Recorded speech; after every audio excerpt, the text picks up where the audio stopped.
Good Davach, Shavua Tov, a good week to one and all. Welcome to Tanya Today. I'm Rabbi Ronnie Fine, coming to you from Chabad Zich and Kadeshim in Montreal, Canada. It's a privilege and a pleasure to share with you the Tanya. We welcome today Davida and Liba. Good morning in New York. Eric is all the way in Norway. Shalom. Yan in Mexico, Shavua Tov. Clem in Brisbane, good evening or good night. And on the other end, in Calgary, Eugenia, Boker Tov. Zar is with us in Malaysia. Aleichem Shalom. Rusty in Texas, good morning. Howik's in the Philippines, welcome. Roy is with us in snowy Iowa. Whoa. All right.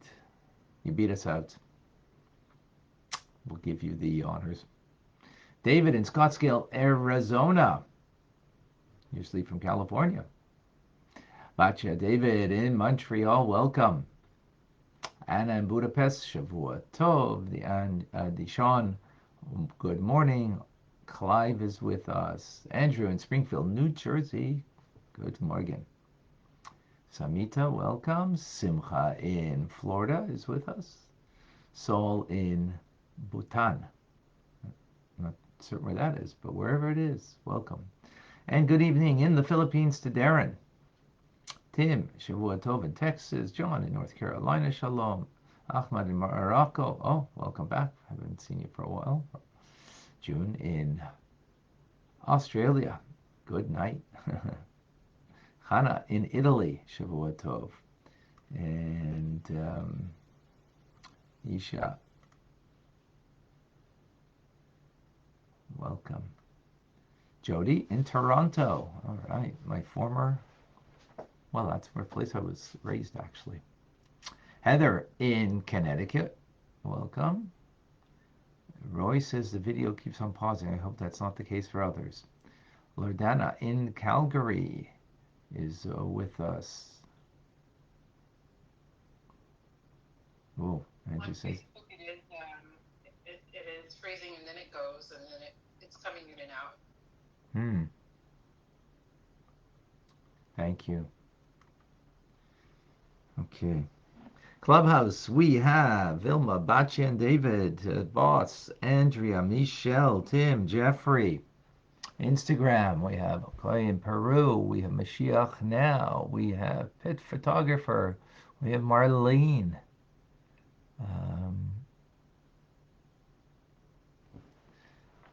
Beautiful.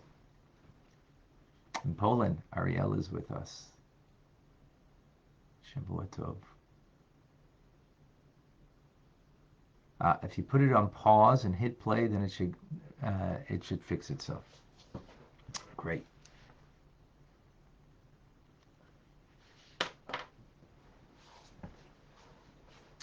So we continue in the fourth essay, discussing the uniqueness of doing an act of a mitzvah,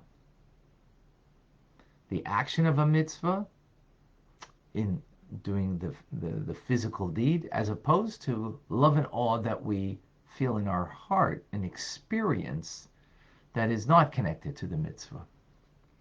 So the natural inclination, I think, of most people, if you've learned Tanya enough, then you would have a different sentiment. But the natural inclination we would have is that the feelings in our heart that we have are of utmost importance.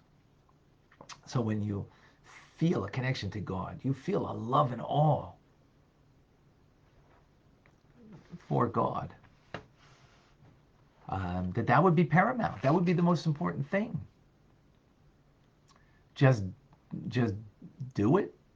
Do the mitzvah, the act of the mitzvah. Now, of course, both things coming together are of utmost importance, no question about it, right?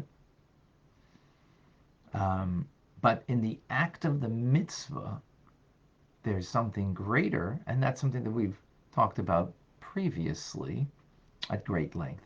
Now the Alter Rebbe is going to explain to us, well, Kabbalistically, Think about it. When we're doing an act of a mitzvah, what are we doing? We're taking, the four kinds, the four species, an esrog, and the four species on the holiday of Sukkot, and the one of the explanations we got is that the actual object is got divinity. So how do we understand that exactly? What does it mean that it is something divine to it? What does it mean that take parchment uh, and you write tefillin or write a Torah scroll, and there's divinity before you used it for the sake of a mitzvah? Well, it wasn't divine. It's not inherently divine. It becomes divine because we're taking something of the physical world that was prior to using it for the mitzvah, right? You're talking about this as, the hide of an animal. So before you wrote the words of Torah on it, or wrote by a scribe writing a mezuzah or writing tefillin, before that, it wasn't holy, and now becomes holy. Like, how does that work exactly? How do we understand that?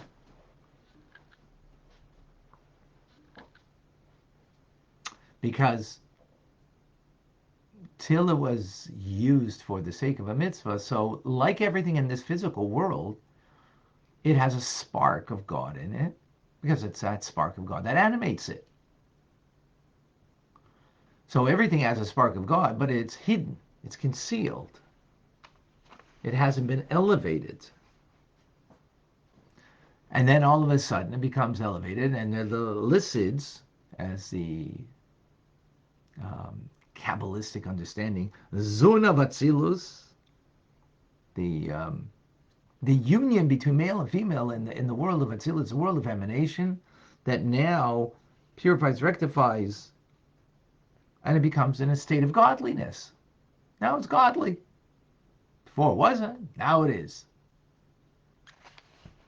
So Alter Rebbe explains by a metaphor. And what is the metaphor? You take a seed and you put it into the ground. It deteriorates, it rots actually. And then all of a sudden, the power of vegetation in Mother Earth elicits something that's unbelievable. A fruit bearing tree or whatever. It's something that sprouts forth. Now, it's not the seed that has the power of growth. It's, as we've learned previously, it serves merely to arouse something, to stimulate the power of growth that's in the earth, that universal power of growth that's there.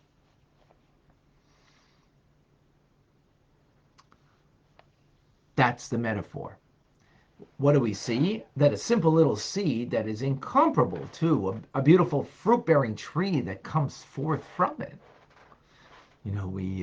My kids, when they were younger, so, as kids are, they took some seeds from from a pear, and they went in the backyard. I don't even think they told us, or maybe they did. I don't remember, because it's many, many years ago. And they planted some of the seeds from the pear tree, from the pears. And it took, a few years, but finally something grew. It wasn't such a great pear tree. We didn't get too much nachas from it. It didn't work out to the optimum. Ultimately, we had to cut it because it was making more of a mess, and we didn't get really any good fruit from it. Okay, that happened to be in that instance. But the point is that you take a seed and look what happens. You can get a beautiful fruit-bearing tree. And now there's so much more, right? So that's the metaphor. The parchment of the tefillin, the esrog, right? But when you use it for the sake of the mitzvah, it arouses the loftiest levels of the divine name of God that we mentioned, Sag, which precedes, transcends the shattering of the vessels. Because the shattering of the vessels, as we explain, that you get a shard, you get a spark of godliness in the material world. That's like a seed, but the seed didn't sprout anything yet. Seed meaning that there's a spark of holiness there. It's there in potential. So now that it's being used for the sake of a mitzvah, what happens? It be it arouses the vegetative power of earth, and here metaphorically that's the name Sag of God's name. 63, numeric value of 63, as we learned previously at great length. That name of God that precedes in the world of Tohu, that in the world of chaos, that precedes the breaking of the vessels. So it's greater than the spark itself, right? That fell into this world, into the material world, that has a spark of God, godliness, that is. And now it is that that's been planted in this world. We need to now, when we use this object, this physical object, what we're doing is fixing the object in the sense that we're taking the spark of holiness, that seed that's there, and now allowing it to bear fruit. The fruit being here, that it is eliciting this name of God that is pure and holy, and therefore makes this object in turn pure and holy, godliness. Not mere a reflection of godliness, but godliness itself. Likewise, the teachings about that is also an expression of that godliness. Of that godliness.